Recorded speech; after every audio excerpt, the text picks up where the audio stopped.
You're listening to the 808s and Joysticks podcast, now available on Spreaker, iTunes, TuneIn Radio, and YouTube.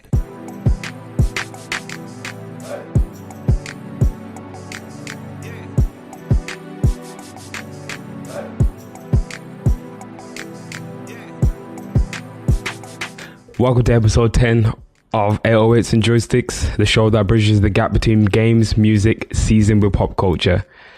I'm Tairell, and joining me today, as always, is Tom.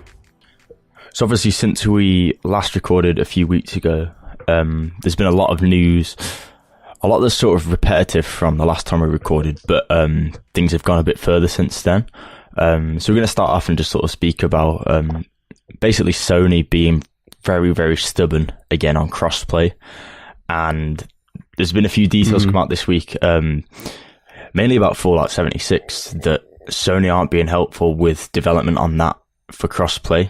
Todd Howard from Bethesda came out and did say that Sony weren't being the most helpful or the most willing to try and help allow Fallout 76 to be enabled crossplay across all platforms, which means that I'm going to guess it's on cross-platform for every console apart from Sony consoles at the moment. That's sort of the details that we've got from this. But it's, again, it brings a point back. It's more of the fact that with Sony doing this, what is their intention? What are they trying to do? And like, is it going to hurt their reputation? Or are they mainly just focused on single player gaming? Well, that's what we was talking about before, and we just thought, you alluded to the fact that you thought that Sony was just trying to focus on single player, therefore they didn't need to have crossplay as like a main feature for their console. Even though I don't really think it's about that, I just think it's about the fact as if we're talking just about games as a whole, you can have single player experiences, but when these are like multi-platform games and they have crossplay for all the other devices, but you have a console that doesn't, for some whatever reason, doesn't want to allow crossplay, it just seems a little bit like weird about it. Like, and according to the former CEO of Sony Online Entertainment, Sony is scared of the idea of somebody buying items or games elsewhere, then using them on a PlayStation 4, essentially cutting them out of the transaction. So I'm guessing maybe like, I don't really even know what that means, to be honest, because if you're buying something on another console, you can't really switch over things. And a lot of these games that do have crossplay formats are usually free to play. So unless he's talking about like items and things like that, like I don't really know what that means. And it's not a technical limitation either of the PlayStation, because when Fortnite launched on PlayStation 4, Epic accidentally actually initiated the crossplay for all consoles. So Fortnite was able to be played across the PC, Xbox One, and PlayStation at the time. Those were the only platforms that Fortnite was on. So for them to say that, like, they're not giving a definitive answer, and I think that's what people are upset about, because Sony won't give a real answer, as in why are they just being so stubborn, and why won't they allow gamers just to play with each other? Like, it's getting to a point now where we all have to pay like £60 a year to have this online subscription. Half of the time Sony's down with maintenance, and it's been hacked how many times? What are you doing for us as a service? Yeah, you give us some free games every now and again, but most of them are old. Like, you just gotta think to yourself, like, you've got enough money, like, just let everyone play with each other. You know what I mean? Like, developers want it, the players want it. I think it's just a lot of like, you know, a lot of ego going on. Now, I didn't really expect that from Sony. You know, this is coming from a company that like literally shamed Xbox that one E3 for not allowing you to share games with the DRM thing, and now they're basically doing the same thing by like not thinking about the gamers and thinking more about their stocks and how much money they can make. Do you know what I mean, though? Yeah. It's why I think the pressure's on them, because we've seen Xbox come out with the Xbox Game Service or the Game Pass. And I mean, which is a great, that's like such a sick service. Like literally, I don't have an Xbox, but obviously like my girlfriend has an Xbox. She doesn't use it, but I'm literally looking to get like that Game Pass in there because it makes sense. Like we pay for subscriptions all the time. Like why wouldn't I pay like £10 a month to get like a ton of Xbox games, and they actually download them on the system, not like PlayStation Now, which barely works with my internet. I've tried PlayStation Now and that doesn't work. I can confirm. Like it works, but it's not the same experience as playing a game that you've got on your hard drive, downloaded to like a console or a PC. It's not the same. But yeah, there's a lot that they've sort of not done to respond. They haven't really gave an explanation, as we've said. It does seem like they're focused on money. And I do think that Xbox are actually up in their game at the moment, and you know they've got good hardware now with the X. They can actually do stuff with the X now. There's rumors about them getting mod support throughout all the Xbox consoles, which is like one thing that's lacking at the moment. And if it gets that, then it is on par with Sony. And right now, like they've got to really grab hold of that moment that they've got to not drag their reputation back down, because they're on such a high. They're going to risk losing it all, which is what Xbox did the only thing last year. Yeah, the only thing that I always think about, like, is Microsoft is literally, it's because it's Microsoft, yeah. Their console is too much. It's too similar to a PC now. So a lot of the time, don't get me wrong, Microsoft doing a great job, but you can literally do everything you want to do on your Xbox on like a high-end PC now, and you have the same games as well. That's the only that's the only place where Xbox have fell, because people haven't seen a reason to buy an Xbox, but they've seen a reason to buy a PlayStation because they want to play exclusives like God of War and Ghost of Tsushima and like the Spider-Man game and, you know, things like that. Death Stranding were coming out. Very solid lineup. But then Xbox first party titles will be coming on PC. Well, now I know that your market is more spread, but you're also diminishing your console audience as well, because they've seen no reason. And a lot of the time, consoles and high-end PCs are starting to become not the norm, but it's getting more popular though.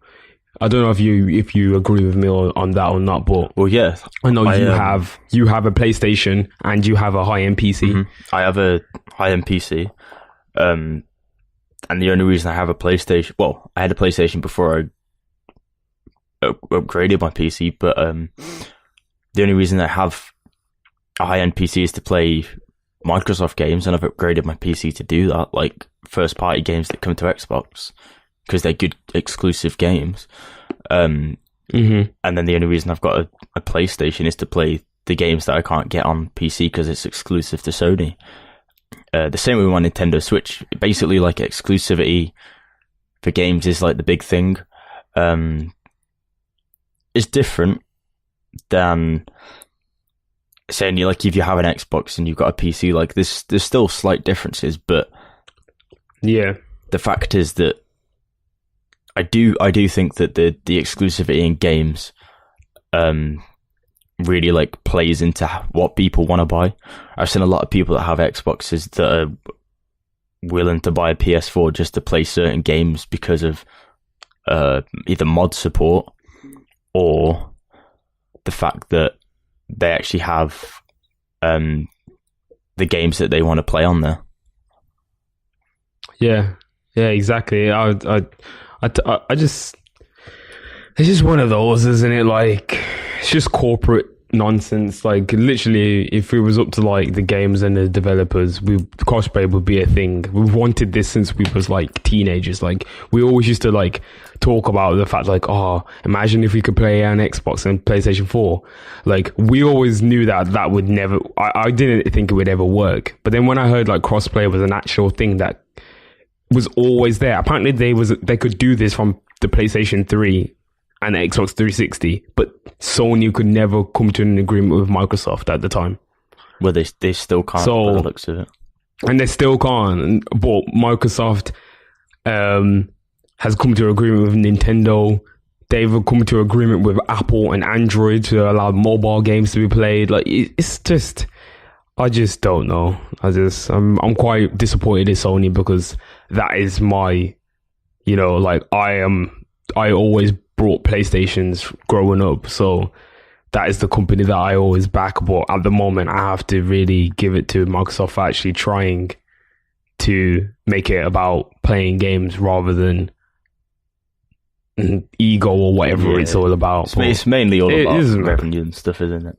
Yeah, that's what I say. It's corporate nonsense. It is what it is, and it's the game industry. Like, what can we really expect? Yeah. Well, like talking about sort of games that make a lot of revenue, and even like crossplay and stuff. Now, we're just gonna go over some news. But Fortnite this week, the massive scam that's gone on, and basically, like, if you don't know, well, you should know what Fortnite is. I'm not even going to say if you don't know what it is.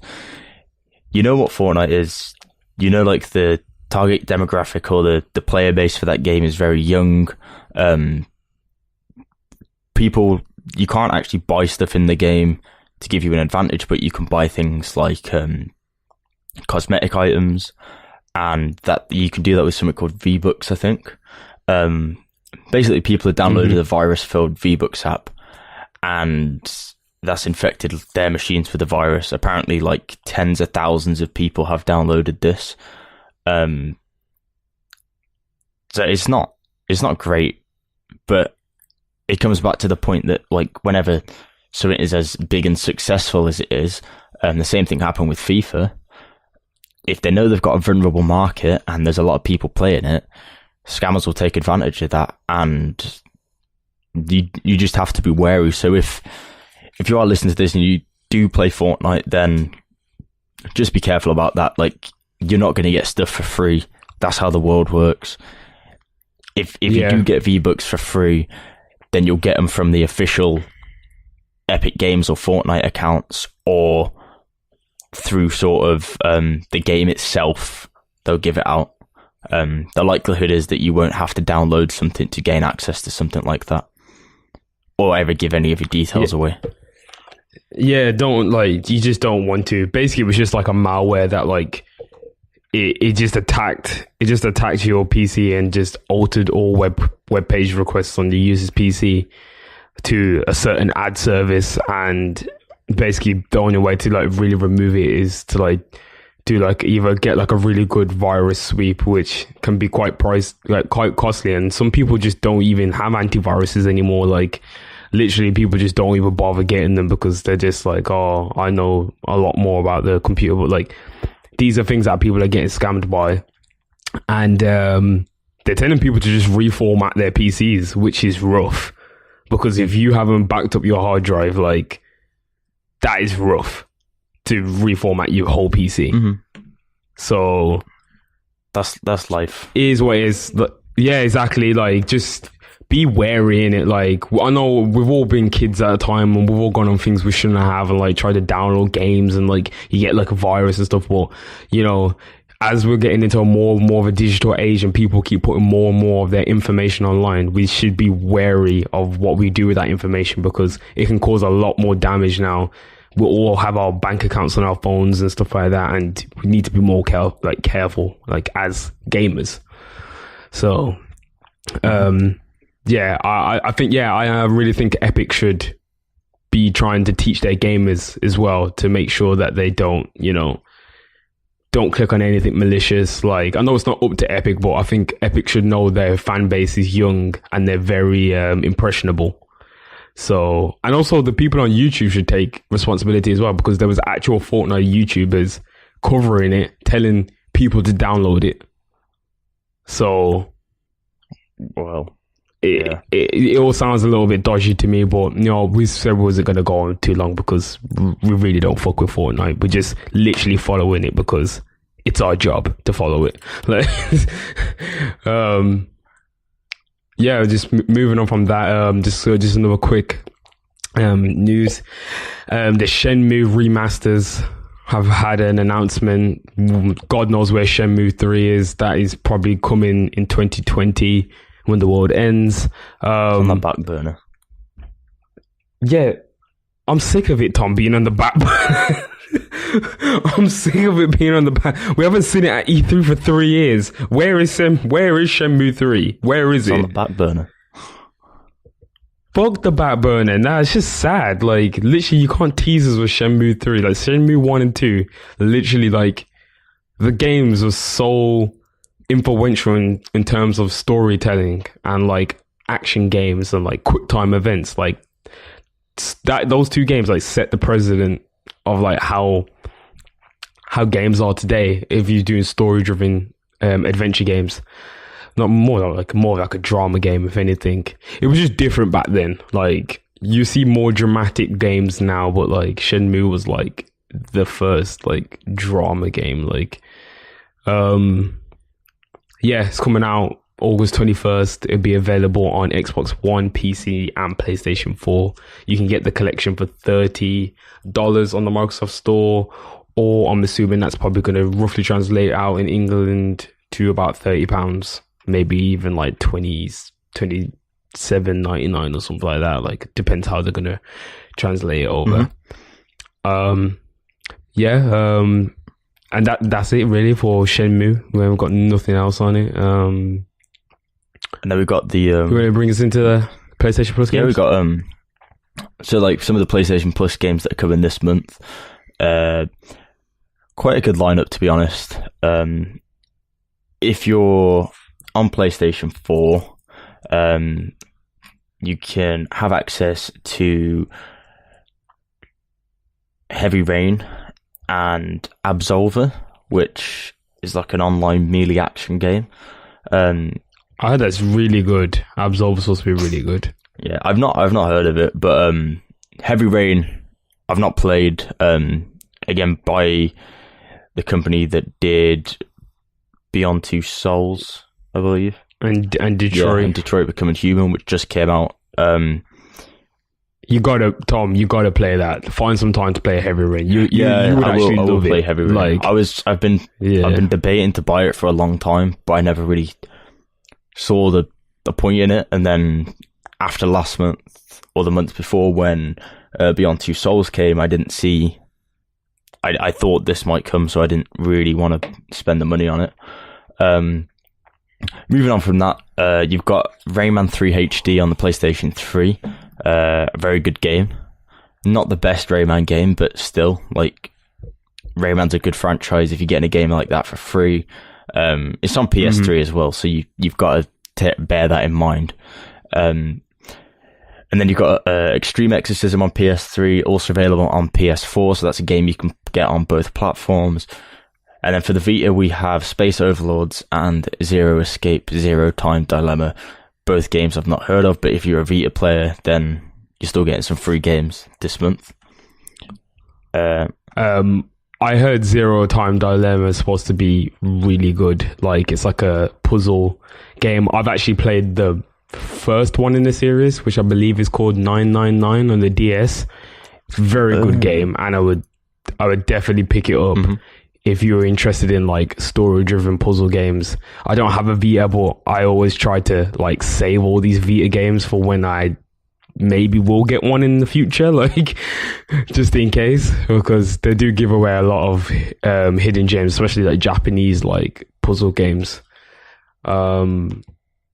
Yeah, that's it for July. Also, remember Black Ops 3 is still is it still out, available right now? Yeah, until July the 11th. So you got a day until after July this goes live. Yeah, day after this goes live. July the 11th is when Black Ops 3 is still out too. I would just even add it to your library. You don't have to download it, but you might as well just get it. It's a whole free game. It's got a campaign mode. It's got zombies. You could have some good fun. So I would get it. I mean, if you and your friends all want a free to play game as well, and you've all got PlayStations, then you could all play COD together online. Like, it's another good option for a free-to-play game, considering it's free until July the 11th. Yeah, exactly. So it saves you going out and buying a full COD game to play. If you do miss out, then maybe check out Blacklight Retribution as well, which is free to play.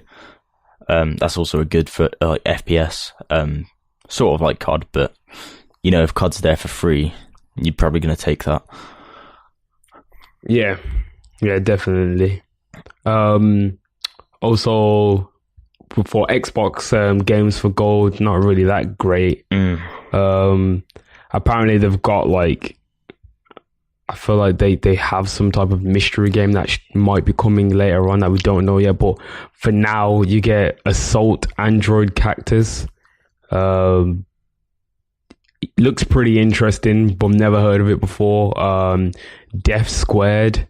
Never heard of that game before. Virtual Fighter 5's Final Showdown. That game was old as hell, but it's a pretty good Virtual Fighter game, but it's really old. I don't know why they've given this away. It's because it plays on Xbox One as well now with the backwards compatibility stuff. Oh, okay, shit. Yeah, right. I think they've started releasing games now for the 360 that can also be played backwards compatibility on Xbox One.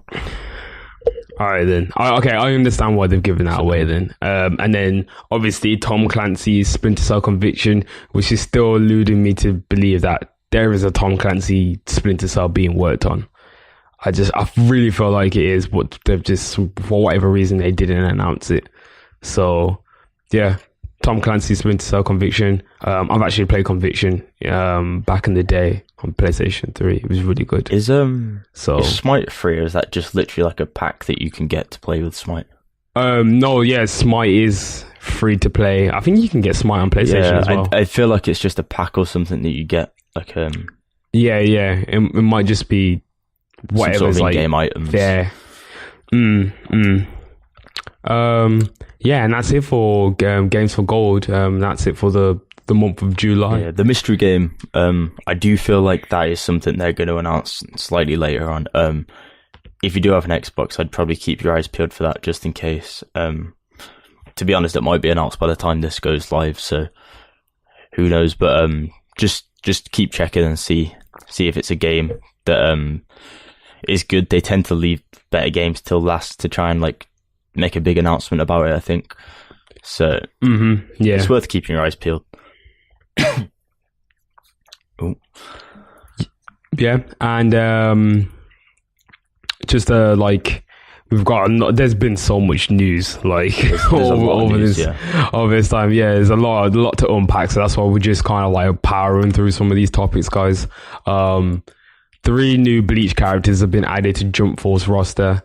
Ichigo, Aizen, and Rukia with some screenshots. So that means Bleach is confirmed in the game.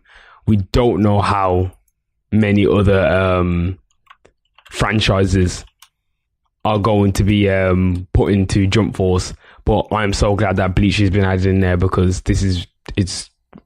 I love Bleach. It's one of the first true animes that I became a proper fanboy for. I thought I was Ichigo. I wasn't Ichigo, but I thought I was. I just just point out some news as well, regarding this sort of topic of areas. Just before we went to record this show as well, Bandai Namco have announced that there's going to be a Tokyo Ghoul game, an action-adventure Ghoul game coming to PS4 and PC. So we'll probably cover that in a later episode, but if you're interested in that, then go and have a look at that, because we didn't have enough time to actually cover that for this episode. Yeah, we didn't, but yeah, Tokyo Ghoul game is coming. Tokyo Ghoul is such a cool anime. The manga is even better. I would definitely go check out Tokyo Ghoul. Yeah, moving on, we've got some really exciting news. I think, Tom, you should talk about this because you discovered the story, because I had no fucking clue that this was even happening. Yeah, so if you're a big fan of Left 4 Dead, then you might want to start getting a little bit excited. If you know the name Turtle Rock Studios, mainly you might know them for the game Evolve. If you do, maybe look past that a little bit. they did work on Left 4 Dead, and they've just began hiring again. Like a lot of like a hiring spree, basically, is what it's been tagged as, for a new project.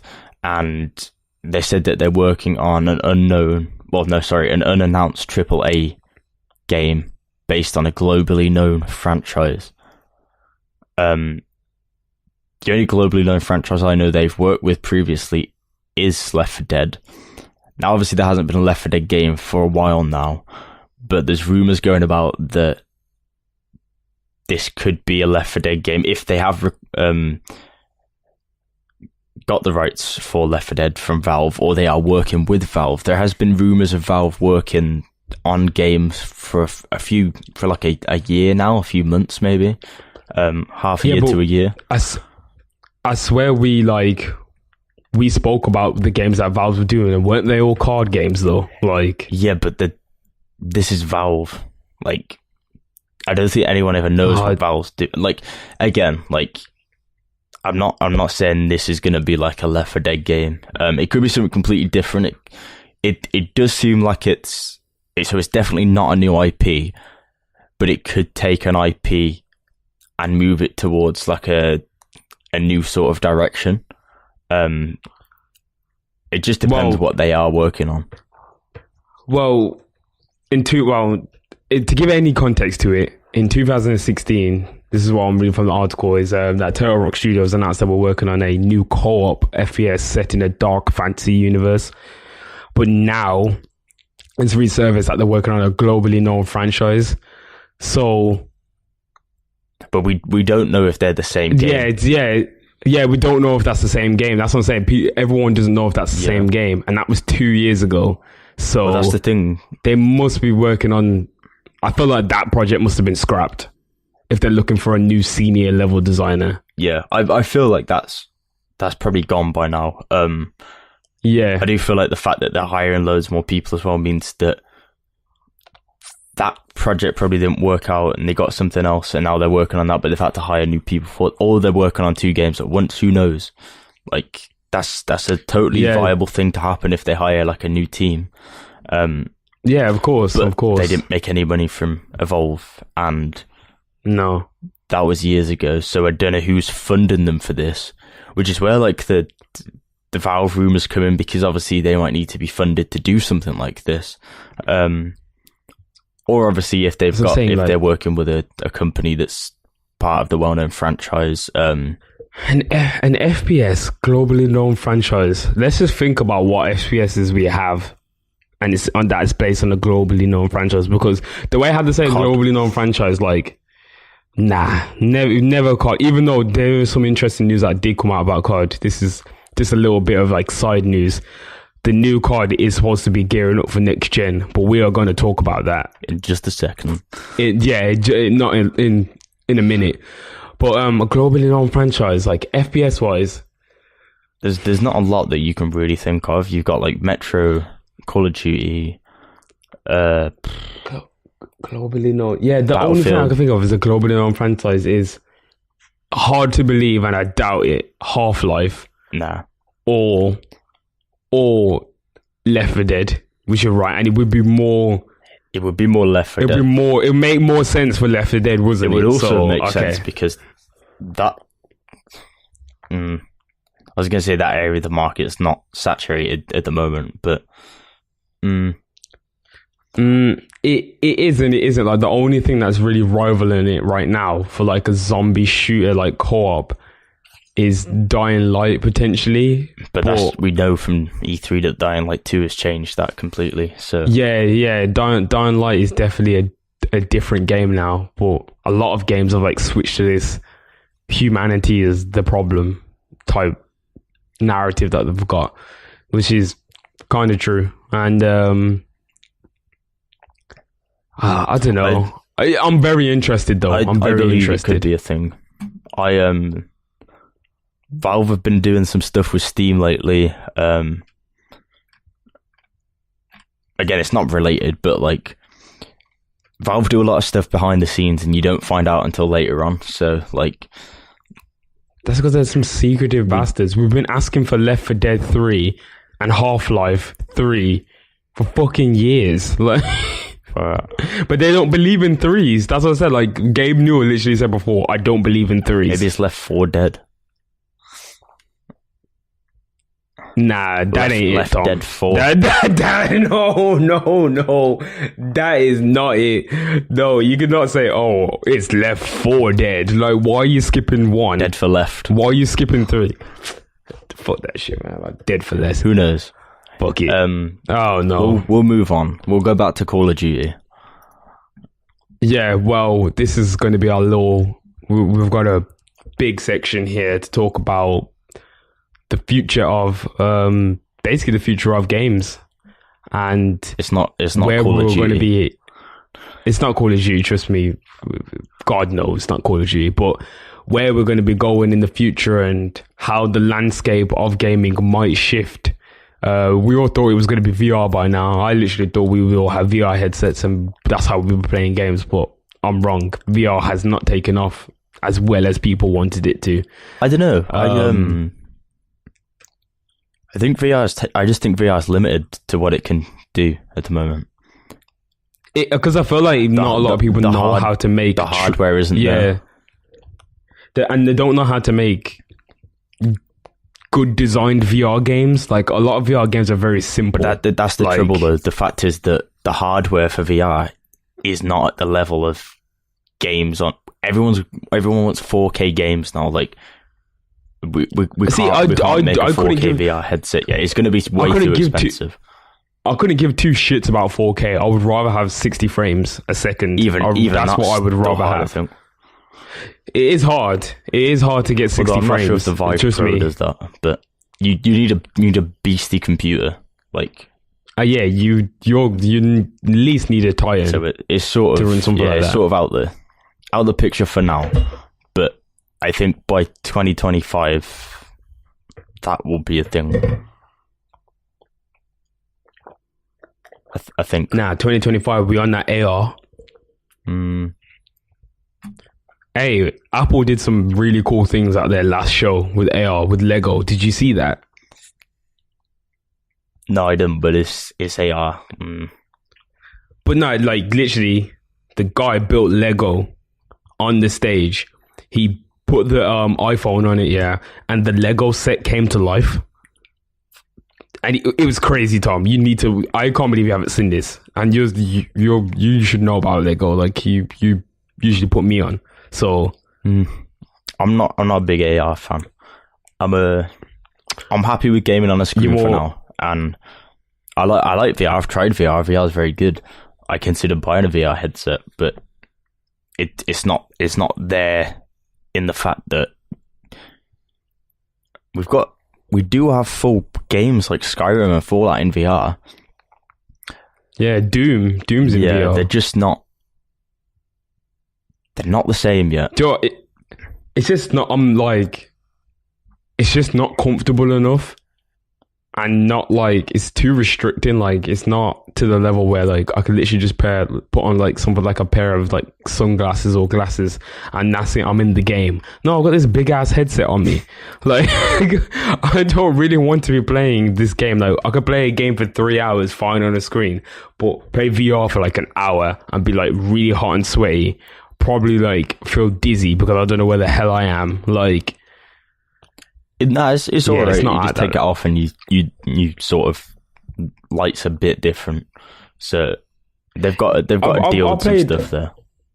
I've never played a Vive. I've only ever been on an Oculus, and I know they're supposed to be like worlds apart. So yeah, the Vive's good. Like, it's very, very impressive. The Vive Pro now is like would be more impressive, but again, it's stupidly expensive, and way too it's much. Not there. I've read about VR stuff. There are stuff coming, like the Vive 2. When that comes, that will be like they're waiting until they actually have hardware changes to make. So the Vive Pro is just like an upgraded version. The Vive 2 will actually be like a brand new headset that's like completely different. Completely different, does totally different things, and yeah, I'm guessing it's gonna deliver like games that we've never seen before. Like, yeah, it's this. That's where it's gonna like change. But obviously, they had to see where the market was first. I think this is the same as like what's going on at the moment with like next gen. So obviously, we've just said Call of Duty are like hiring to work on next gen. We had rumors people were working on PlayStation 5 dev kits very recently, and we sort of didn't know. I thought that could be a thing, and we found out that it was. Obviously now, like, we know that these people have been working on these consoles for probably the last 6 months to a year. It'll be early hardware that's sent out, but people will just be trying to get the hang of how to use it, which is normally how the development works for a new console. They're sent out like years before they're announced and they're ready for public release, and then they can improve on them as they go in like conjunction with the developers. Yeah, they get developer notes in order to like improve the hardware, don't they, to work with different engines. And as we know that, I think there's PlayStation 5 obviously, and then I think this the Xbox Scarlet is what it's being called. Is that the code? Yes, the code name for the next at the moment, Xbox. Yeah. I mean, we could probably safely call it the Xbox 2, considering the last one was called Scorpio and then was called the One X.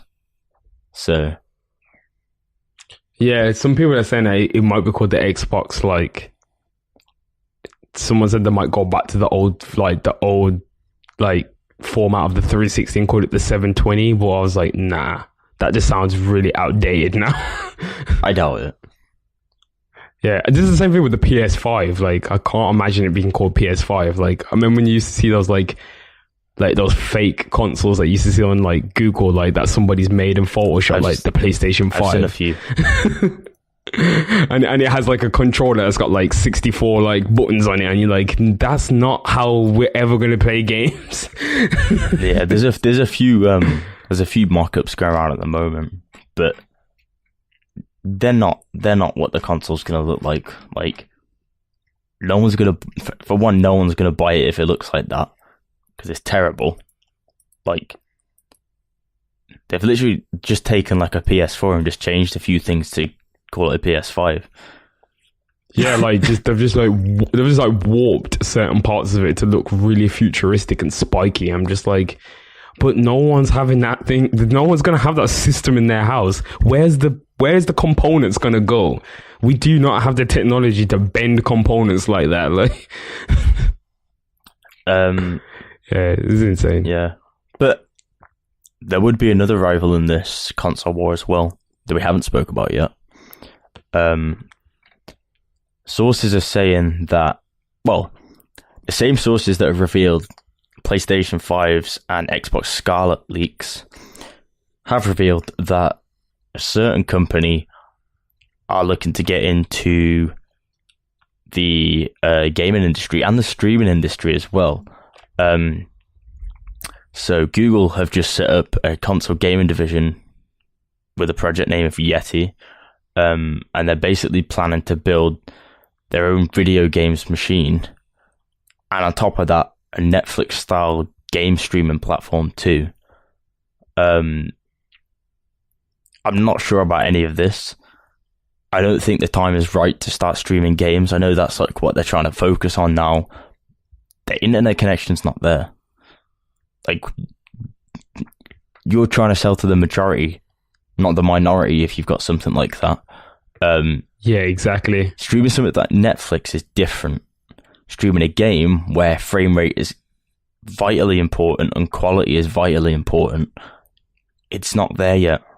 Unless you're paying megabucks for your internet, you're not going to get the quality you want. Xbox Game Pass is like a prime example of that. The fact you can download it, like, that's how it should work at the moment, and then you can take it from there. Yeah, I was gonna say, at least have some type of like download some type of base, so at least you've got the base of the game.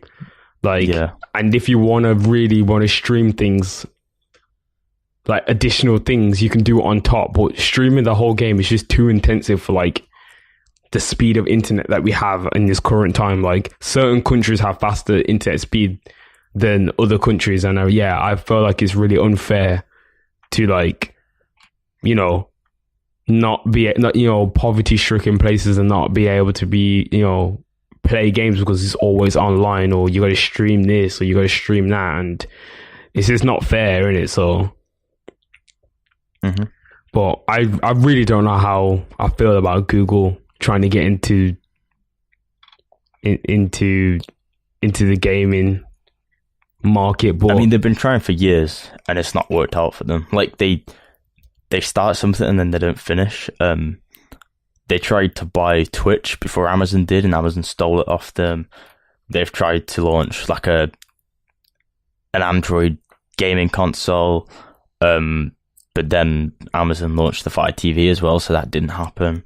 Their only good thing in gaming was Pokemon Go, because that's like a Google, I think it's incubated company they call it. But it, like, basically before Pokemon Go came along, Niantic became independent. Yeah. From Google. Well, yeah, like, and I can't remember what the game was called that they come out with before that. I think it's Incubus or something. And that was okay, but it lacked what Pokemon Go had, which was a big franchise behind it. So I don't know. I don't know I don't know if these rumors are true, where they're going to go from here, whether it's actually going to materialize into anything, or whether it's just going to be Google talking about shit. We all know YouTube gaming hasn't really worked out that well. And I'm saying this now, like, they have Google Music and YouTube Music. Like, YouTube Music is a flop. I don't know what that service is. They need to just get rid of that service. They're trying to premiumize YouTube to make me pay like £14 a month just so I can listen to YouTube while not being on the website. Have it in the background. Like, no thanks. It's just fucking, it's just stupid. And then you've got you've got YouTube Premium and you've got YouTube Music. But why have they released both of them separately now? Like, that's just dumb. I think you get music with Premium. But I see, that's not what I'm hearing. I'm hearing you have to buy the two things separately. I don't think so, because I remember looking, but I'm not 100% sure on that, so it's probably worth going to check if you are interested in that. If you're interested in YouTube Music, just don't use it. It literally does not have as much songs as you want on there. Like, it's just YouTube, but without ads. That's literally all it is. Like, it's not worth it. You could, if you wanted to get something like that, you could get Deezer. But for the same price as that, you could get something like Spotify or Apple Music. So you might as well stick with something that has all the music that you'd want. It's a bit pointless. I don't really know where their target market was when they made the decision to come up with YouTube Music, or to release it in the state that it was in. To be honest, like, it wasn't in a releasable state, in my opinion. Yeah. I don't know, Tom.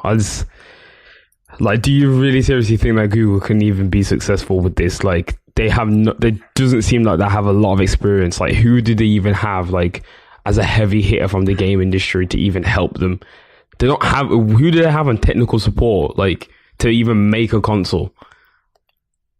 I'm not sure, but I think they could hire someone. Like, I feel like this Project Yeti, they've hired people, like, in the gaming division for that, but we'll just have to wait and see.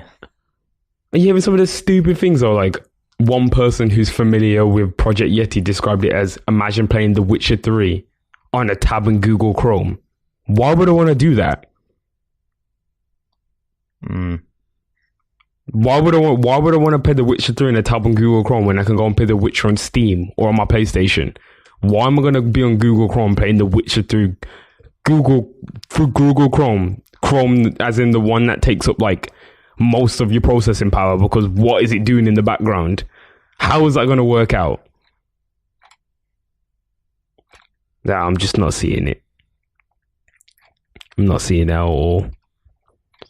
But that is going to be the direction of it's a new age, I guess. Yeah. This generation started badly and came out well, so there's still hope. I'm just sick of this digital shit though, man. I want to buy my games. I don't want to have to keep downloading stuff. Yeah. I'm on the fence. Like, I like downloading, but I also like buying. It depends on what I want. I think there's always going to be physical copies there, but it's nice to download a game. I just don't want like streaming exclusives or stuff like that. Like, if it gets to that stage, like, I'm just gonna boycott the game that's streaming exclusive. Like, I'm not gonna play that game.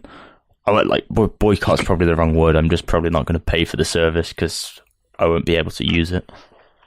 I say, what Google games is it gonna have? Like, what franchises have you got, Google? No, it just sounds like a shambles. Let's just move on. More positive news about hardware then. Yeah, very positive, this one. Nintendo and Microsoft have linked up to release a piece of hardware. They linked and built. We discussed this the other week. It's not a new console from them that they've worked on themselves. It's just a 2DS with sort of like a Minecraft style 2DS. It looks nice. There's no doubt about that. Like, it's a nice console, and it's nice to see that two companies can put their differences aside and actually make like a console that is from one company but has branding from the other, or a franchise from the other. We've already seen this before. They also released Mario Kart DS, which is like a black rubberized DS by the looks of it, which looks very nice, and an Animal Crossing DS as well, which again looks nice. If you're interested in them, then just go and have a look on the internet. Just search for sort of Minecraft 2DS, or any of the other 2DSs we've just mentioned. They do look nice. If you're interested in Animal Crossing as well, the Animal Crossing edition does come included with a pre-installed copy of Animal Crossing New Leaf. So that's like a nice bonus.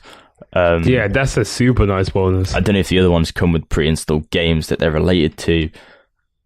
They might do, they might not. But go and have a look if you're interested. But it's nice to see that is a thing now. And it does hint at what they were speaking about the other week, when we did think that they were going to actually make a console together. Mm-hmm. It was a bit far-fetched, but it's kind of still like, it is a console they've made together. Yeah, it's still a collab though. Like, it's not technically like a lie. Like, they still built something together in it. So see, that's two companies embracing each other. Like, I just don't know why Sony can't do that. But also, in some more positive news, good news for Pokemon fans. All 151 original Pokemon are getting like plush toys, which is like, little collectible toys. They say for now it's in the Japanese Pokemon stores, but I'm pretty sure that this will get like a Western release. So keep your eye out for those, especially if you want to get like your favorite one, or for like a little sister or brother or whatever, or like for your girlfriend or whatever. Hey, maybe your mom likes Pokemon. I don't know. Like, get it for her. Like, but just keep. Hey, I don't know. Just keep a lookout in it. Like, it's just a nice little thing to have if you're a Pokemon fan. Yeah, it's a new collection they're bringing out called Pokemon Fit. I I think they're starting off with 30, like you just said. So there's this 31st Kanto Pokemon, which are coming out, and then the remaining 121 will be available in November of this year. They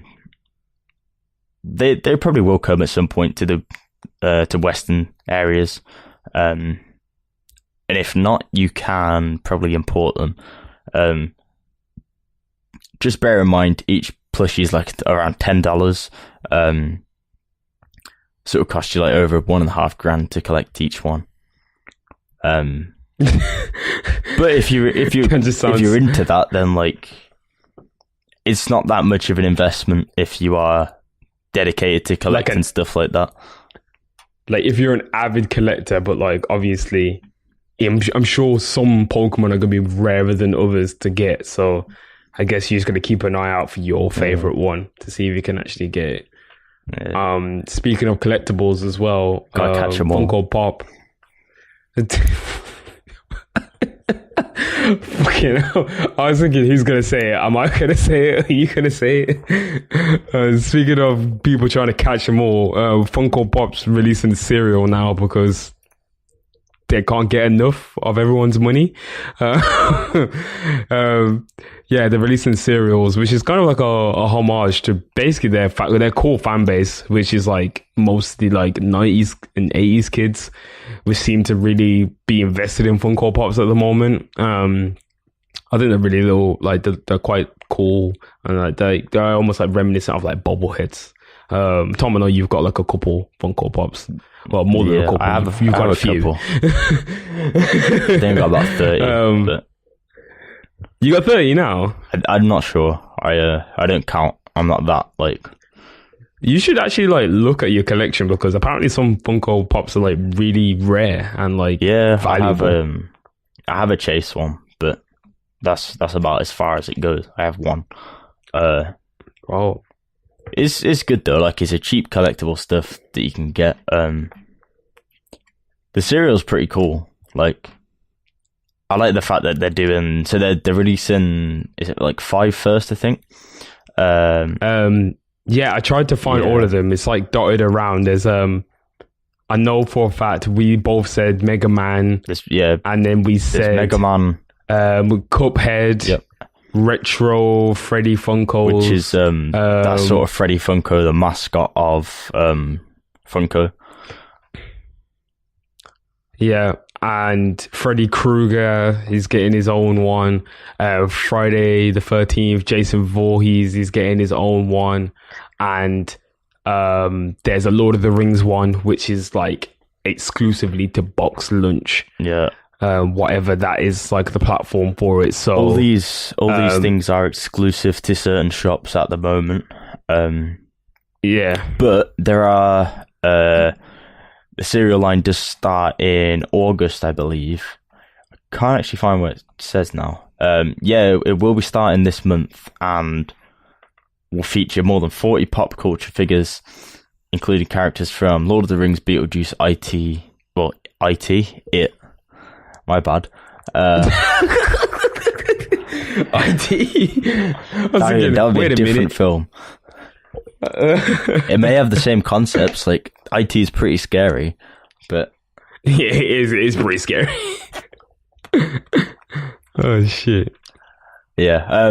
Yeah. The rollout of the cereal line extends into August. But then they've got those 6 coming out this month. Whether they stay exclusive or not is another thing. Funko do like to keep things exclusive in America to certain shops. They do have a habit of doing that with the Chase items, which are like the rare Funkos. So maybe keep a look out if you're a Funko collector, or maybe you just want to get your kids like some cereal as a nice present. Maybe they've done well. They get a toy in it. You can keep the toy for yourself if you're the collector, and they have some cereals as well.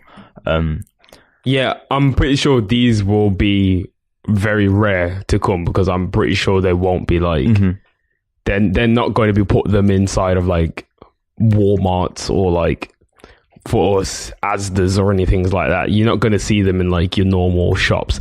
These are going to be exclusive, limited run, and I think once they sell out, that's it.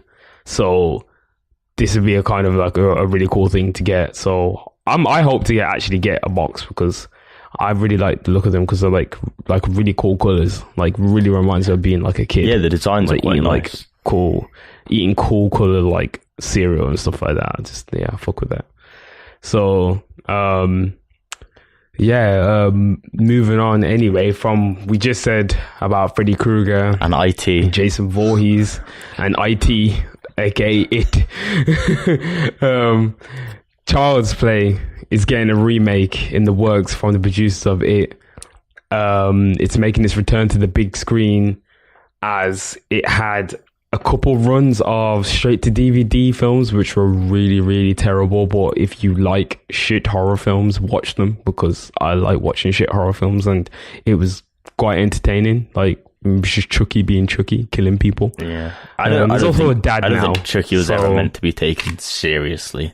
Yeah, he's a dad now, so take that as you will, you know.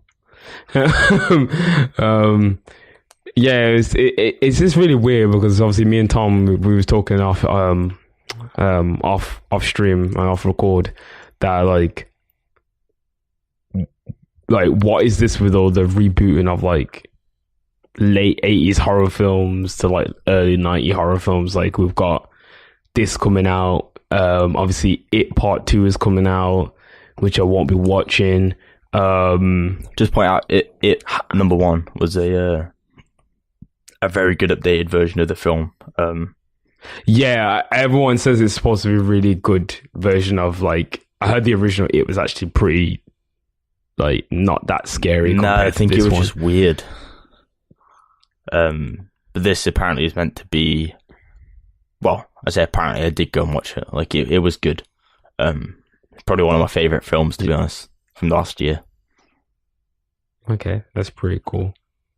But then I sort of like films like that. So what's your take on it? Would you want more like of these type of horror films getting rebooted, or would you want to see something new, Tom?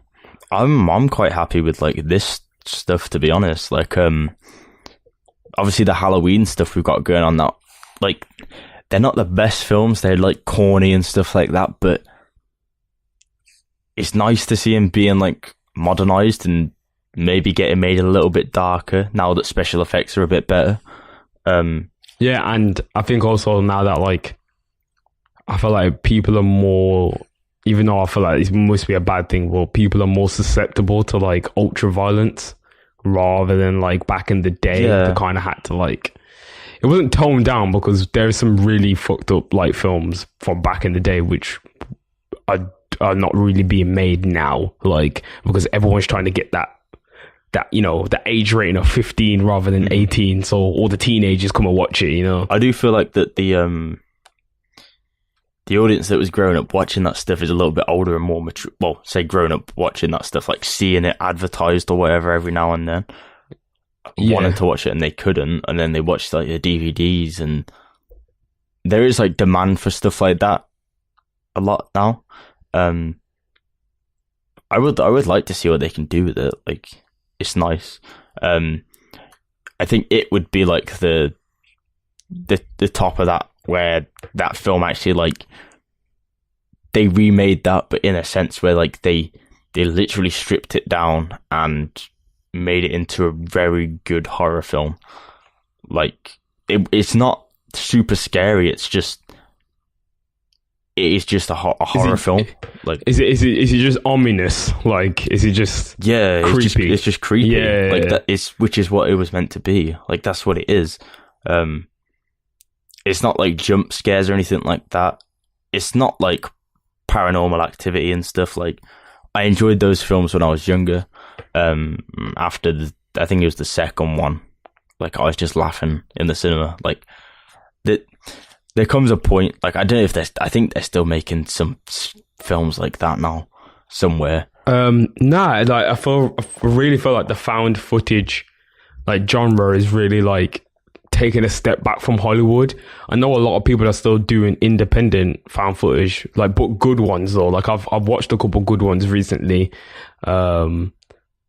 which I will actually tell you to check out. I can't remember the name of it, but there's one where, like, there's a guy I don't want to spoil it because if I tell you what it is about, it spoils the entire plot. So I will tell you off stream, and next podcast, the next show, I would tell you exactly like what the film is, because there's two. There's a sequel as well.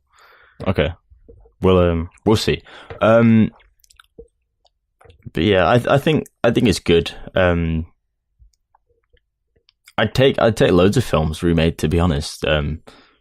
If they can do them right, doing it right is important. But I do feel there's enough creativity in the industry at the moment to take something and redo it nicely. Whereas before they used to just literally go like, oh, let's make like 6 of these films. Let's make another one. Not putting any shade on Fast and Furious there, but like, what's different about the last 5 films? Put some shade on them, man, because we need to start stepping on them kind of man's necks there. Keep making the same film over and over. We get it. The Rock is hench. We get it. Like what else do you want from The Rock? Like he stopped a missile with his bare hands. In news related to this, actually, M. Night Shyamalan is coming out with a new film. I think it's called Glass. Have you seen Split yet? Yeah, it's in Split. Yes. Yeah, it's a sequel to Split. Yeah, but it's not just a sequel to Split. It's a sequel to... No, it's a sequel to Unbreakable as well. Which are like 2 very good films in their own right. And now this is like a sequel, but with like... I like where this has gone. Like, I'm very interested in this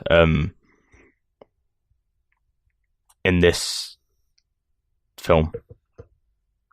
It's all 3 as well. Like, you got Samuel Jackson, Bruce Willis, James McAvoy.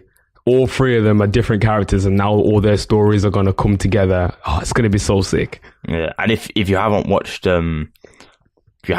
Split, I definitely recommend going to watch it. And Unbreakable as well. Like, Unbreakable is so good. Like, I never expect when I seen that. Just watch Split. Let's just say that. Because I never seen it coming. Mm-hmm. And so the actual because this is a sequel to Split, the main can you say protagonist, or basically the main girl is in this as well. So it shows that the story leads over from that, but also leads back to sort of Unbreakable, which is pretty cool. Like, I'm down for that. I like that.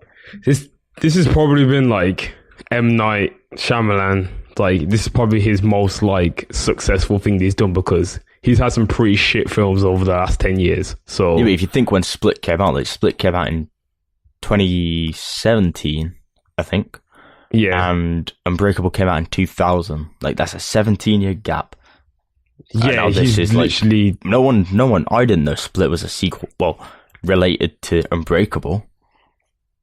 Well, I don't think he was supposed to allude to that, but he's a little bit of a genius. Like, I've got to give it to M. Night, but at the same time, he just makes really bad films. Like The Village. The Village was terrible. I want my 90 minutes back. That's how shit the film was. But Sixth Sense was also really good. He's done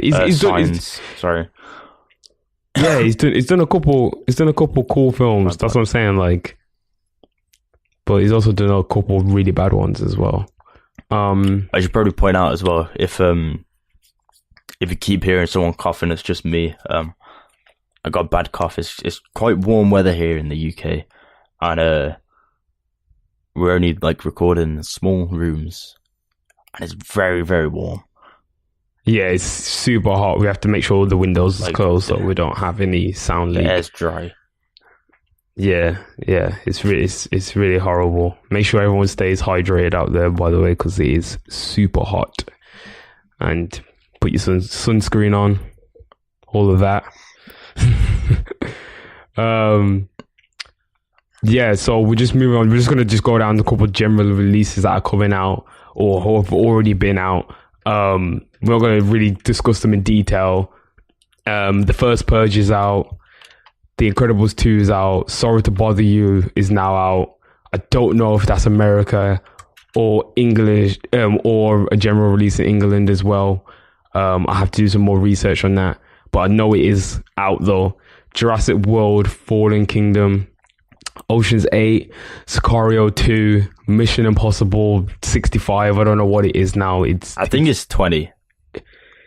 It's not 20. It's not 20. I put that down. Nah, I saw an advert the other day. I swear it's 20. Nah, Tom, please don't. You're taking the piss. It's not 20. It can't be 20. Oh, okay. It's Mission Impossible 6. It's called 6. It's called, well, they're not even calling it 6. They've called it Mission Impossible Fallout. Oh, yeah, that's what it's called. Yeah, sorry, my bad. It's 2 hours and 27 minutes. Who's got the time? Tom Cruise. I'm not even going to say anything about Tom Cruise because he'll send his Scientology goons after me. Oh yeah, and then Skyscraper, which should be retitled The Rock is being an action hero again, because that's exactly what it is. Or just The Rock.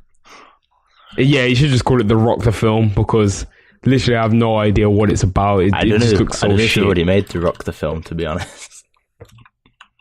They probably have made The Rock the film. Wouldn't even surprise me. I think they might have. It's called Fast and Furious. He's getting his own spin-off though. He's actually getting his own spin-off. I'm thinking, hold on. So Vin Diesel's been in the series for years, yeah. You don't want to give him a spin-off. Tokyo Drift is arguably the best Fast and Furious. You don't want to give them a second film. Why would you give The Rock his own side story? For what? Because do you know who's done the most for video game movies? The Rock. Who? Back in 2005, The Rock starred in Doom the movie. Oh, yo, I knew he's gonna bring up Doom. You know, Doom. As much as the film, yeah, as much as the film shit, yeah, I really like Doom because I remember watching it as a kid and thinking it was the best ever because it had that FPS scene in it, and I was like, oh my god, it's like Doom the game. The film's so shit, Tom. Yeah, I'm aware it's of such a shit film. It's rated 19% on Rotten Tomatoes. Oh god, it's so bad. You need to watch it. It's so fucking bad. Going back to films that have come out, and actually like good films that have come out. Jurassic World Fallen Kingdom is the first non-Disney movie this year to actually break £1 billion in revenue as well. So fair play to them. I'm hearing it's not that good though, you know. Yeah, it doesn't have to be good. It's got dinosaurs in it. Also, like, I don't think Jurassic World is meant to be like serious. Like,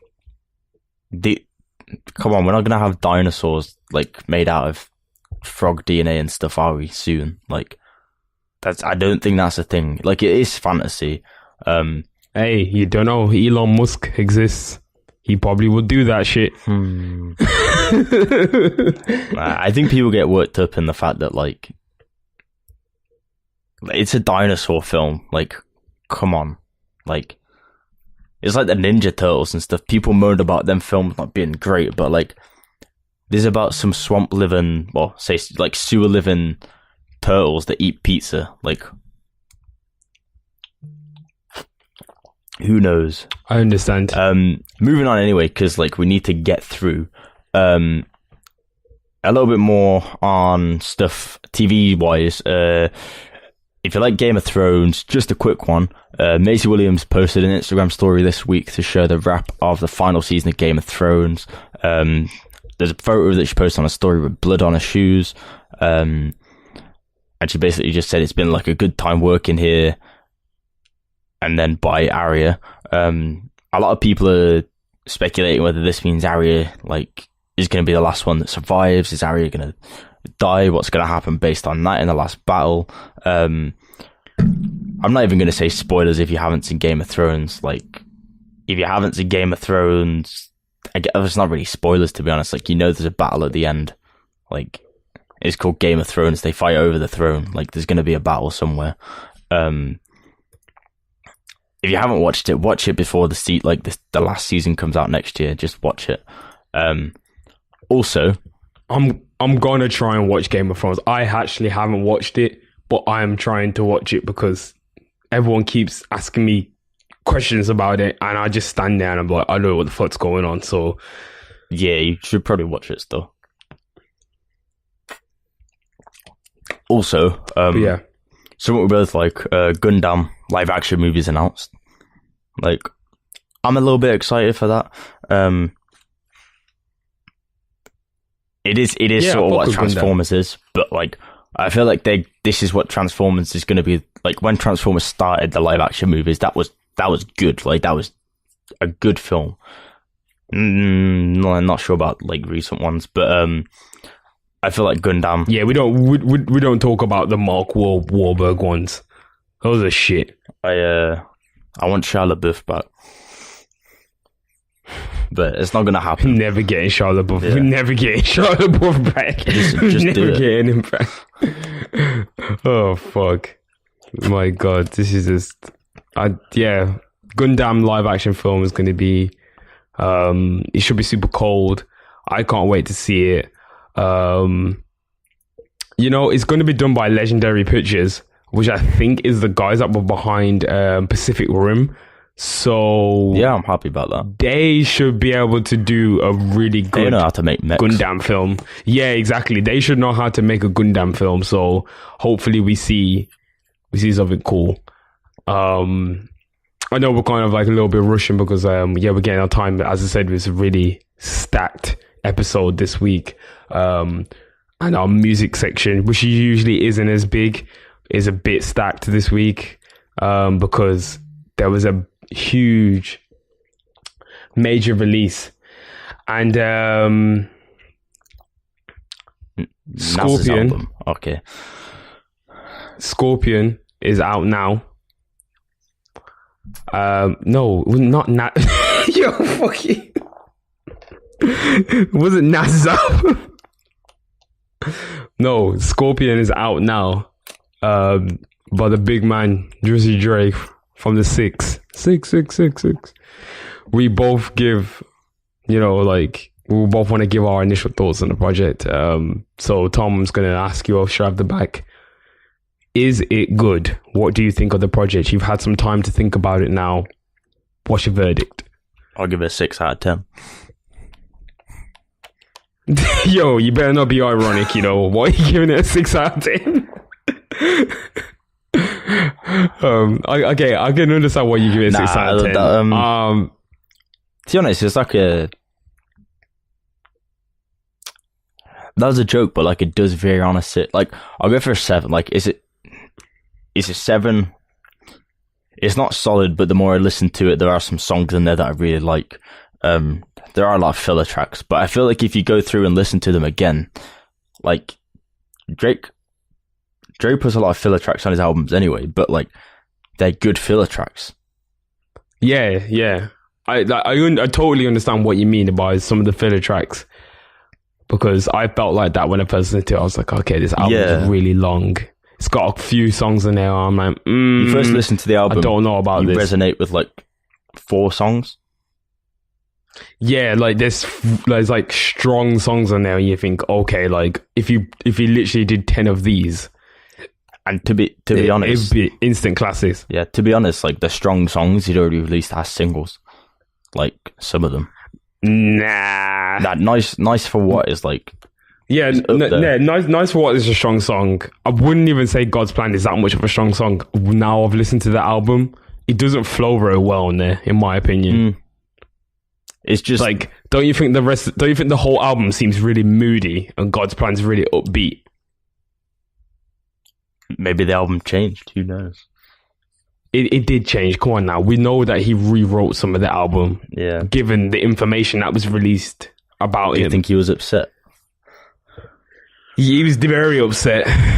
But that's the whole... That seemed to be like the whole tone of the album, that he was just quite upset. Like, kind of like in like a bit of like a mood about everything. Like, and you could tell that he wanted to go there for certain things, but whatever's stopping him, he stopped for whatever reason. And I don't know, like I really like the album. It's grew on me as the weeks have gone by. Yeah, I would give it around a 7 out of 10. If we're judging it just off side A, I would give side A maybe an 8 or a 9 because I've enjoyed that side so much. See, I found that I like R&B. Well, so I like R&B more than rap. Like, it's not that I don't like rap. Like, I just prefer like I like a lot of rhythm and stuff in music and like a bit more relaxed tones every now and then. And I listened to that side B and I was like, this is going to be my side. And I was like, the other side's better. Like, I wasn't feeling this side. Yeah, like don't you think the other side was just a lot more focused? If you know what I mean? Like, yeah, that's where like the filler tracks come in, I think. But that's not saying like there's not some good songs on there. Like, I put Finesse in the playlist this week. Like, Finesse is a good song. I like Finesse. Yeah, Finesse is a good song. Final Fantasy is really good. March 14th is really good. I like In My Feelings, which is like a huge song right now.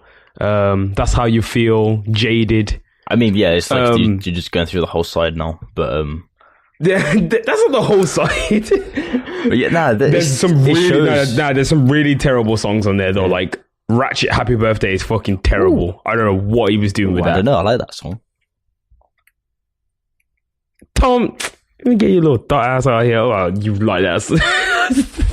Nah, it's why? It was just something different. Like, I wouldn't if he gave me like a 7-song album and that was on the album, I'd be like, what's this trash? But it's like a 25-song album and it's there and it's like, it's cool. It's like a funky little birthday song that he's thrown in. Like, it'll do. It's not the best song in the world, but like it's cool. Like, it's something different. I think he was just experimenting to see what he could do. And you know he's done that because the amount of playtime he's going to get from that when all the girls are out like, oh, when do you want played at your birthday party? Ratchet Happy Birthday. Yeah. So is this that whole thing? Or is this like it's your brrr? I was like, no, it isn't. It isn't Drake. It isn't my brrr. He just has some really funny moments on that album as well. Like, you know, on Mob Ties when he's like, my bitch in Escada. I'm like, whoa, young man, what are you doing with the auto tune on this song? Yeah, it's experimental, I'd say. Like, it was good. I don't want to compare it to other albums because of how many songs are on there. I feel like if you would have condensed it down, it would have been a much better project. But I feel like he wanted to throw all that stuff out there. And I don't blame him for that. Like, it's up to him, innit? I just want to say Emotionless is the song of the year. I fucking love that song. Song's good. Song's amazing. 8 out of 10's a classic. Oh yeah, 8 out of 10 is like that, like classic Drake flow. I was like, oh my gosh, I can't believe he's rapping like this again. Yeah, it was really cool. It made me be happy I was a Drake fan. Like, if you are a Drake fan, you would be happy with the album. Yeah, regardless. I don't feel like it.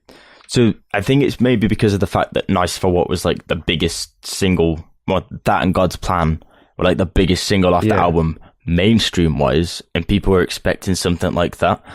And then it came and it's like, it's not really like that. It's more of like an old school Drake album to a degree. Yeah. Yeah, it is. It's not Take Care as much, but it's like, it's got influence from all the stuff he's done before, but it's like different, isn't its own thing.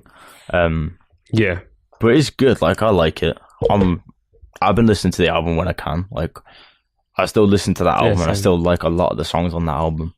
And you could, if you follow the playlist, you'll be able to see that the fact that we put 4 songs from the album in over the last 2 weeks. Like, there's a lot of songs, but like, it's a good album. Also, we've already put like 3 songs that came out as singles before they're on the album in the playlist, so that's like 7 songs already. So like, it's obviously like decent. It's obviously not what people are making out. Also, right, he broke 1 billion streams, and now he's about to break 2 billion streams. So he broke 1 billion streams in a week. Now he's about to break 2 billion streams in less than 2 weeks. Like, so people are playing the shit out of this album. Album's not trash. Yeah, exactly. That's all I'm saying. People want to say it's trash. See, the people are trying to say, "Oh yeah, Drake lost anyway because of the whole Pusha T thing," but like he really came out of this unscathed, in my opinion. So Push came out and said that it's over. Like, there's no beef. Yeah, he said there's no beef. What everyone keeps trying to like perpetuate that there's some beef. There's obviously some kind of hidden things behind what's going on behind doors, but we'll leave it at that. With Kanye because he dropped that diss track, but like, well, yeah, research yourself. I'm not getting involved in that. Oh man, yeah. But anyway, also, this is just a quick one. I don't even think like we really don't even know like what it was all about. But Tom and Tairell isn't happy with her album. It was one of the last albums to come out from the Wyoming sessions with Kanye, and yeah, she basically said that that wasn't the true album. She was going to re-release it, and the label said no, and yeah, that's the final album we're getting now. Tiana Taylor doesn't seem to be very happy. I feel like she probably is going to leave good music, but possibly she's still going to be on Def Jam. So it doesn't even make sense. Do you really even care about this, Tom? It was interesting. She did say that she had some Lauryn Hill samples that she wanted to put on there. There's some other samples. I don't think they got the licenses sorted in time for that. So there's licensing issues. No. And I think Kanye just wanted to meet the label just basically wanted to meet the release date and released it. That is the problem with putting out release dates though. Like, yeah, it is. Also, I do believe if they're working on the album that late with stuff like samples and stuff and not having the rights for them, like, that's always going to be an issue. Like, I don't know who's in the wrong here. Like, it seems like there's been a lot of miscommunication from a lot of people. So we'll just have to see. Like, I think like that's the final album now. I think like I don't think we're getting anything else. I know they've said we're not getting anything else, and there's always a possibility, but I think that's it. Like, it's done. Well, Chance said he's got his own 7-track Kanye album on the way. Ooh. Which I don't know if that's even true, but who knows? I don't know.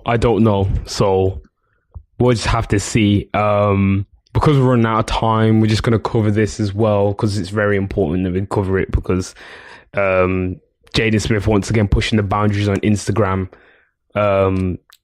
Visually, he's he's a very big inspiration for both of us visually on like how he's done his Instagram and how he promotes himself. We do take a lot of inspiration from him, and he dropped something called Syre, which is an electric album on Instagram. I think it's just called Syre, the electric album. Is it just called Syre?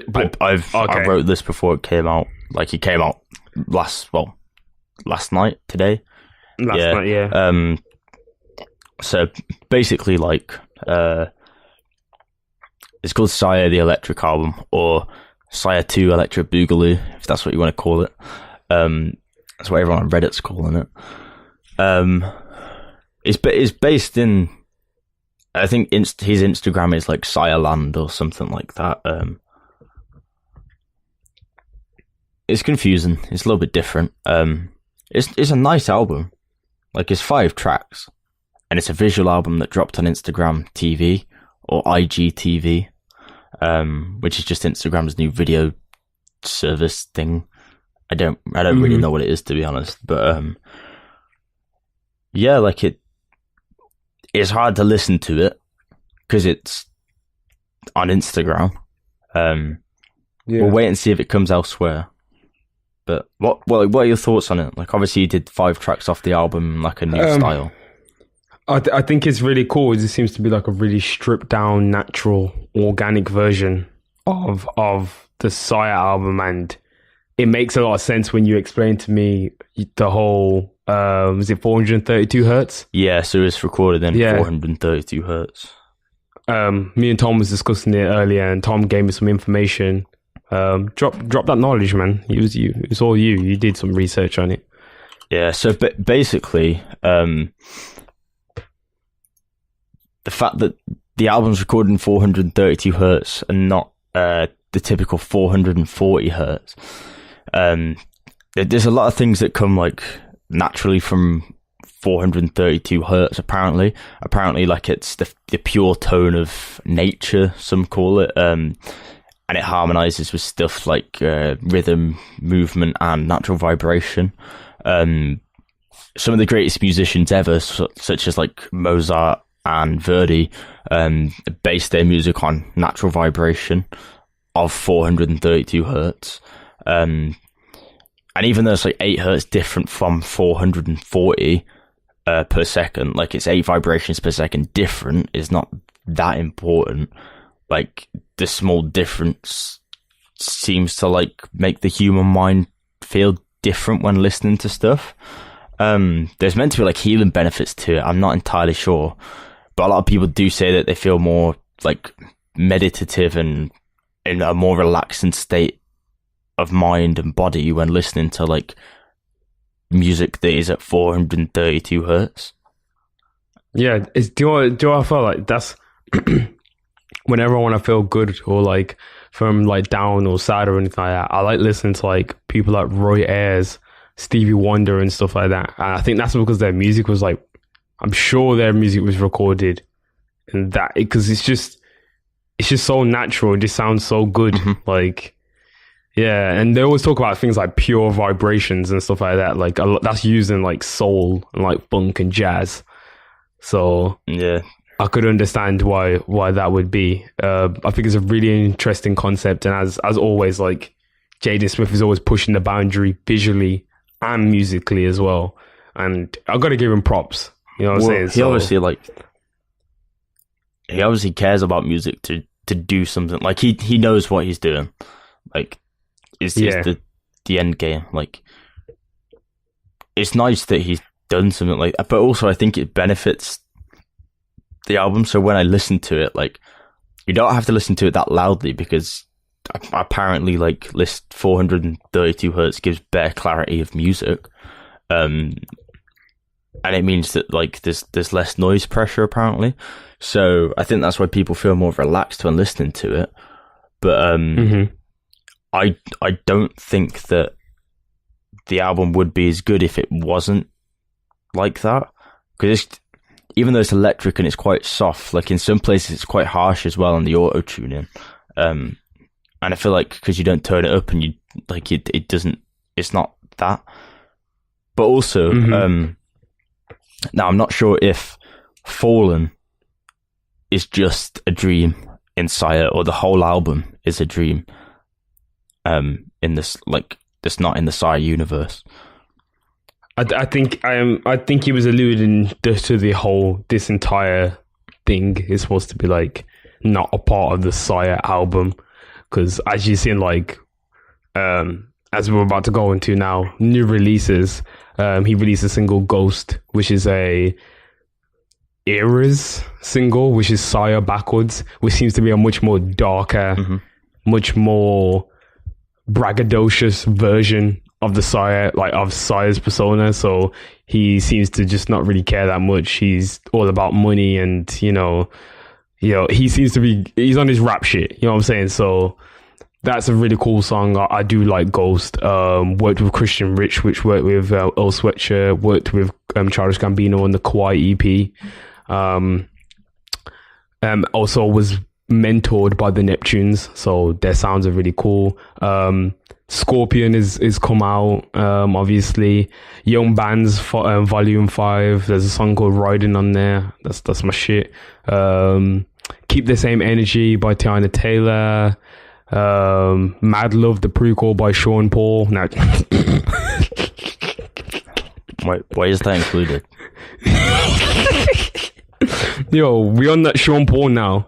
The 1-2 by Heady One. I just want to point out, I've had enough Sean Paul. I don't need like the prequel. I don't know what that means. Is there a sequel? Oh gosh. Freddy by Freddie Gibbs. Beast Mode 2 by Future just dropped recently. Shouts out to Future. 1999 Wildfire. Shout out to Zaytoven as well on that. Oh yeah, Zaytoven. The production is beautiful on this project. Meek just released Legends of the Summer. Welcome home, Meek. Pink 2 by Lancey Foe. Young Lean just released 2 singles, which are so sick. Crash Bandicoot and Ghostface Shy Guy. He's back on his Young Lean shit. It sounds really cool. Back on his video game shit. Yeah, it's really. I'll put the song on the playlist. Trust me, Tom, you're gonna fuck with it. Yeah, I've heard it. Have you heard it? Yeah, it's sick, innit? Yeah. 6-7 came out with their debut album, The Six, and that's about it. I don't really know. There's nothing else really. You got any other releases you could think off the top of your head before we close out? Releases? Yeah. Nothing that's like. The only thing I want to say is obviously Brockhampton released I don't even know the name of the track right now still. 1999 Wildfire. Yeah, 1999 Wildfire. Good song, go listen to it. And then they also started a radio station on Apple Music that's going to be on the whole summer. I think it's called Things Were Lost in the Fire Radio. And that's basically going to be like a weekly show, I believe, and they're going to be playing music new every week by the looks of it. 1999 Wildfire did drop on the first episode of that the other day. So if you're a big Brockhampton fan, even after all the stuff that's gone on and you're interested, then take a listen to that when you can. You can listen to Beats One for free if you don't have Apple Music. Otherwise, if you do have Apple Music, you can catch up at any time. So if you don't have Apple Music, check when it's on live and you can listen to it live. If you do, then like you can listen on demand when you want. But it's just good to sort of point that out that Brockhampton have a radio station now. Obviously, we've seen from OVO Sound Radio that's back as well now. Drake was back on that the other night. Blonde Radio isn't back, but we've seen that before, and obviously Frank released a lot of stuff on that. A lot of artists seem to release new songs from that, so if you want to get like a first glimpse of stuff, then it's probably the place to be. Yeah, for sure, definitely. It's been good for music. As usual, follow our playlist both on Apple Music and Spotify. It's just exactly the same name as the show. It's 808s and Joysticks weekly playlist.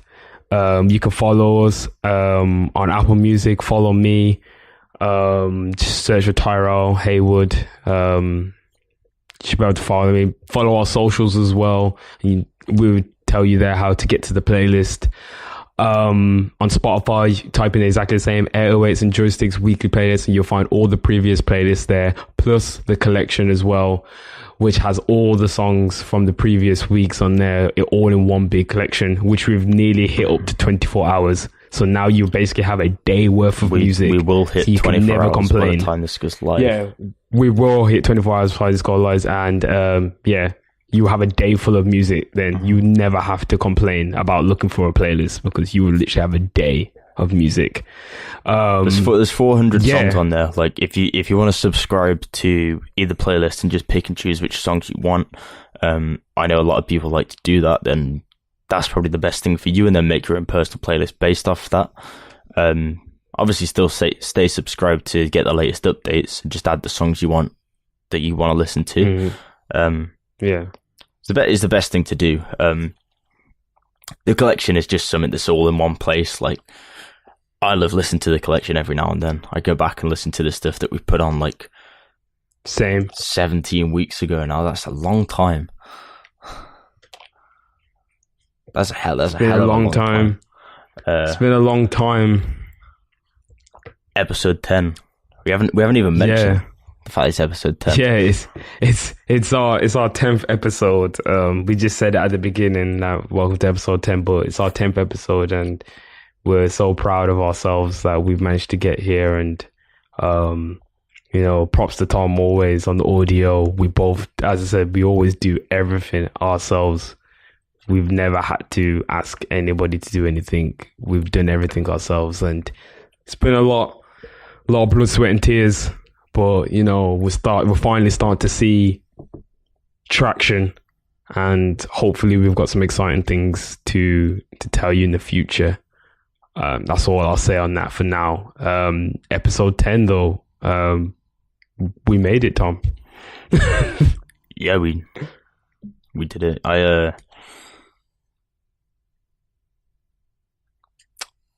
Yeah, I'm speechless. That's what I'll say. Yeah, exactly. Because I haven't thought about it. You know, actually, I haven't thought about it. It's episode 10. It's been good. We appreciate all the support that we've got throughout this time.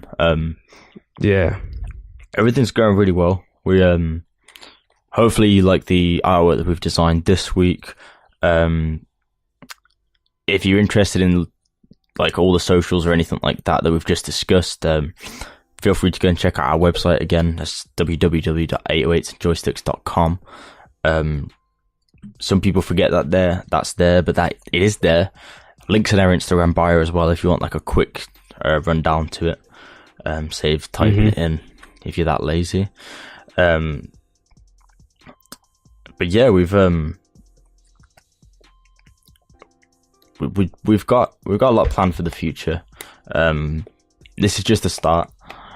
It's going well. Yeah. And hopefully, like, we'll be back in a few weeks with some more new content for you guys that are listening. Yeah. But yeah, I was going to say until then, but if you got any other final words, otherwise, I think we should go celebrate episode 10. Yeah, it was good. No more final words. Just thanks for your support all times. I'm so happy. This is something that we thought we would never get around to ever doing, and we're doing it, and I love it. So, you know, I just hope that it just keeps going as well as it's going. Yeah. 808s and Joysticks, episode 10. Thanks for supporting us always, guys. I'm Tairell, and as you know, as always, I'm with Tom. And yeah, I'm signing out. Thanks.